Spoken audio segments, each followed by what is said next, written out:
Howdy, y'all. I'm Brylan. Well, he finally did it. Here is Biden. This is posted on X.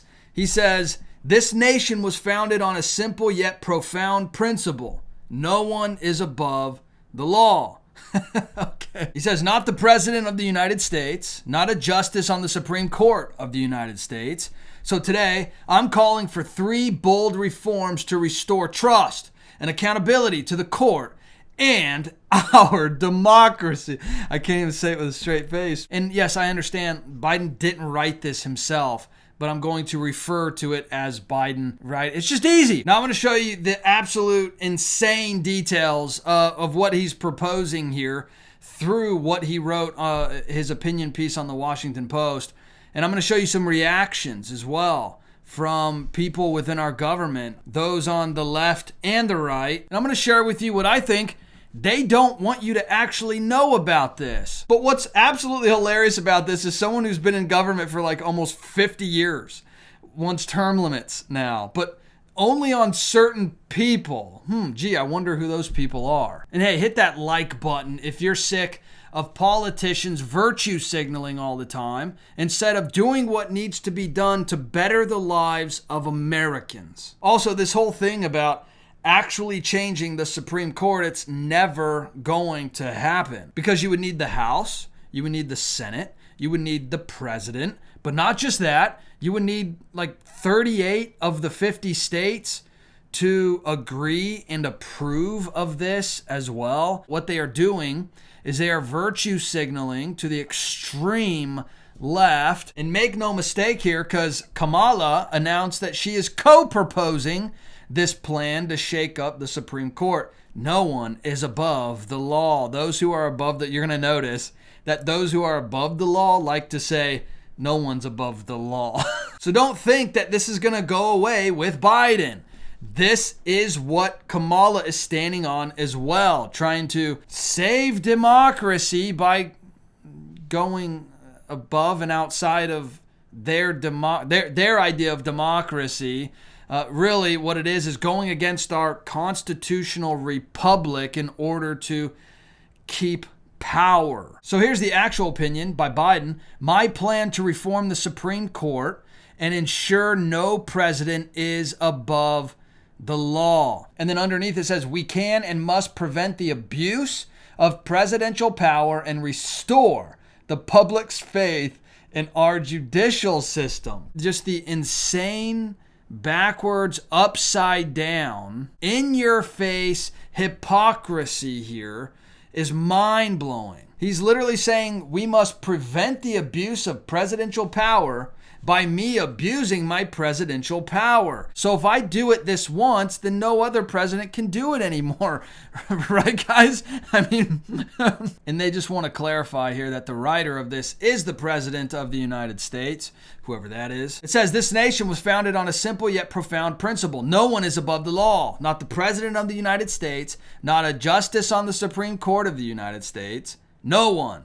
But the Supreme Court's 6-3 decision on July 1st to grant presidents broad immunity from prosecution for crimes they commit in office means there are virtually no limits on what a president can do. That's not what that means at all. It means that a president can be the president without being prosecuted for being the president. The only limits will be those that are self-imposed by the person occupying the Oval Office. It is so radical that they have to lie about the purpose and the premise of what they're actually doing, on top of dangerous and extreme decisions that overturn settled legal precedents, including RVW. So again, they're calling this an extreme decision. Well, you know what? I think it's an extreme decision that there was ever a time that the Supreme Court established as law the legal right to murder. That is what they like to call an unacceptable thought. This is hilarious right here as well. I served as the U.S. Senator for 36 years, okay, says the person that wants limits, including as a chairman and ranking member of the Judiciary Committee. I have overseen more Supreme Court nominations as senator, vice president, and president than anyone living today. Yeah. I mean, he's making a good argument for those term limits. I have great respect for our institutions and the separation of powers.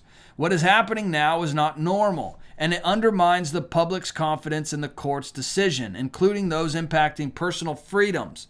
We now stand in a breach. That's why, in the face of increasing threats to America's democratic institutions, I am calling for 3 bold reforms to restore trust and accountability to the court and our democracy. What you're seeing here is the fact that they haven't been able to weaponize this court yet. This is literally the Democrats showing you what their democracy looks like. Because the Supreme Court is in the way of them having complete and unfettered control, they must supersede democracy, overtake democracy, all the while screaming from the rooftops that democracy is at stake if you don't vote for us. First, I am calling for a constitutional amendment called the No One is Above the Law Amendment. It would make clear that there is no immunity for crimes a former president committed while in office. I share our founders' belief that the president's power is limited, not absolute. We are a nation of laws, not of kings or dictators. Yet they are literally doing this right before your very eyes. They're trying to establish themselves as kings by overstepping the law, by trying to abolish what is already established. Second, have term limits, says the guy who's served for 36 years and has oversaw more things than anybody living today. We have had term limits for presidents for nearly 75 years. We should have the same for Supreme Court justices. The United States is the only major constitutional democracy that gives lifetime seats to its high court. You see, this is something they love to do. They try to tell you that nobody else in the world does this, so America shouldn't either. I'm not saying we can't have a discussion about this, but what I am saying is that the argument they're able to give is that, look, the rest of the world doesn't do this, so America shouldn't either. You know what else the rest of the world isn't?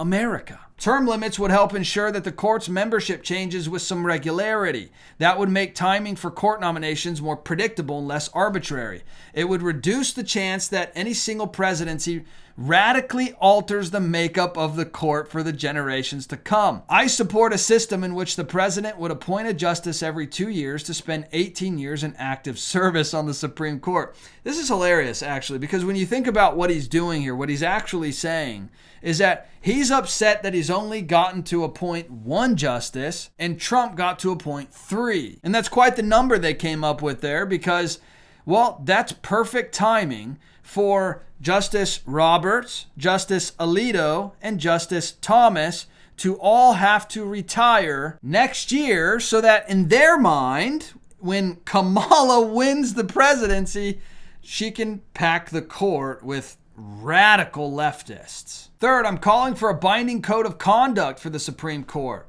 This is common sense. The court's current voluntary ethics code is weak and self-enforced. Justices should be required to disclose gifts, refrain from public political activity, and recuse themselves from cases in which they or their spouse have financial or other conflicts of interest. Here's what Speaker Mike Johnson had to say. Now, I have my issues with Mike Johnson, but he makes a good point here. President Biden's proposal to radically overhaul the U.S. Supreme Court would tilt the balance of power and erode not only the rule of law, but the American people's faith in our system of justice. Their proposal is the logical conclusion to the Biden-Harris administration and congressional Democrats' ongoing efforts to delegitimize the Supreme Court. Their calls to expand and pack the court will soon resume. It is telling that the Democrats want to change the system that has guided our nation since its founding, simply because they disagree with some of the court's recent decisions. This dangerous gambit of the Biden-Harris administration is dead on arrival in the House. Which is true. This isn't going to go anywhere. And this is all just a scheme to give themselves more power. That's what it always has to do with. You know, the only reason they're doing this is because they have no other standing for their radical agendas. They know that they are so radical that what they want to do and implement in our country is wholly and fundamentally against the Constitution of the United States of America. So they have to destroy the fabric of our nation and already established law in order to accomplish their demonic agenda. Now, this doesn't mean that Republicans are immune to this or that they are the good guys, but clearly the left have shown themselves to hate our Constitution and what America stands for and who we are. So watch as Schumer describes the Supreme Court as a threat to democracy. Remember, this is a man that just endorsed Kamala, who was installed as the new presidential candidate without any input from the people, without any votes, without doing anything in a legitimate way whatsoever. But the Supreme Court are the threat to democracy, clearly. Court is a morass. First, it's an ethical morass. The idea that wealthy individuals, many of them right-wing, can both pay for cases before the court and at the same time give justices gifts or trips is outrageous. And frankly, Chief Justice Roberts isn't doing enough to curb it. But it's a morass in even a worse way. This is a MAGA right-wing court. It's already taken away the right to choose. It could very well go further on that. Wow. I fear it will. It's siding with the wealthiest of individuals and the powerful interests over the average working family. And it even threatens democracy when it says that a president can get immunity even for certain acts in the presidency.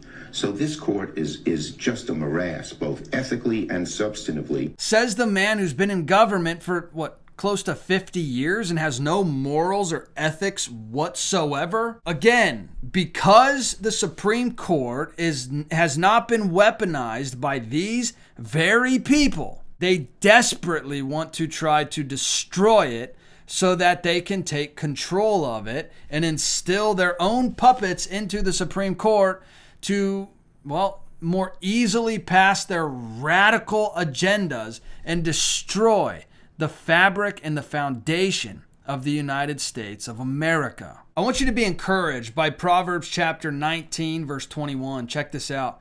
Many are the plans in the mind of a man, but it is the purpose of the Lord that will stand. Man can make all the wicked plans he wants, but ultimately, God is sovereign and God is in control. There is nothing that man can do to usurp God or to change what God is going to allow. Ultimately, man has his wickedness, but God has his way. But hey, let me know your thoughts about all this in the comment section below. I would love to hear from you. And if you wouldn't mind hitting that subscribe button, join this community. I would love to hear from you regularly. And also, if you wouldn't mind hitting that thumbs up button, when you like this video, it'll get pushed out to more people and it would really help spread the truth. All right, I'll see you in the next video. Bye.